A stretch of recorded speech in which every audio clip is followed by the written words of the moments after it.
ივანიშვილი დაღუპავს, უარესად დაღუპავს საქართველოს ვიდრე სააკაშვილი. აი დამიჯერეთ ბატონებო, ეს აი შემდა საუბედუროდ უნდა ვთქვა ესა. ვინ არის ბიძინა ივანიშვილი? მარტო ფული და მიდის იმისკენ. დანარჩენს არაფერს არ გითხულობ. ასე ბრმა, ვინ არის? აი ეს არის ბატონებო. უდანაშაულო ხალხის გამჭერი და არა გამკითხავი და ყველაფრის მომსმენი სააკაშვილი მოგენატრებათ. მიუხედავად იმისა, ახლა არ ამოჭრათ ეს და სადმე რომ მე სააკაშვილის პატივისცემელი არ ვარ. მე ვარ სააკაშვილის ოპოზიცია, მაგრამ მე ვარ მოყარე ჩემი ქვეყნის.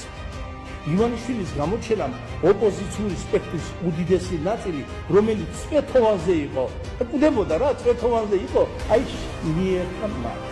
და შეეკეთლა ივანიშვილს, რაცა ივანიშვილმა შეასრულოს ლოკომოტივის მოვალეობა და შეიყვანოს პარლამენტში, ეს არა ხალხი სულთა თავს იყრის მნიშვნელობით.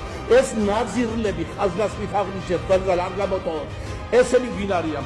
ნუ თუ სიცხვილი არ არის, ვინც სამშობლო დაარღვია, დაანგრია, იმას 5000 ლარებს აძლევს და ჭეშმარიტი პატრიოტები არიან ციხეებში, არიან მიწაში, არიან ემიგრაციაში. ამიტომ მე ვალდებული ვარ, სანამ ცოცხალ ვარ, რომ ხალხს ქართულ ხალხს უკრას სიმართლე, რათა მათმა, ესე იგი გააკეთოს სათანადო ანალიზი.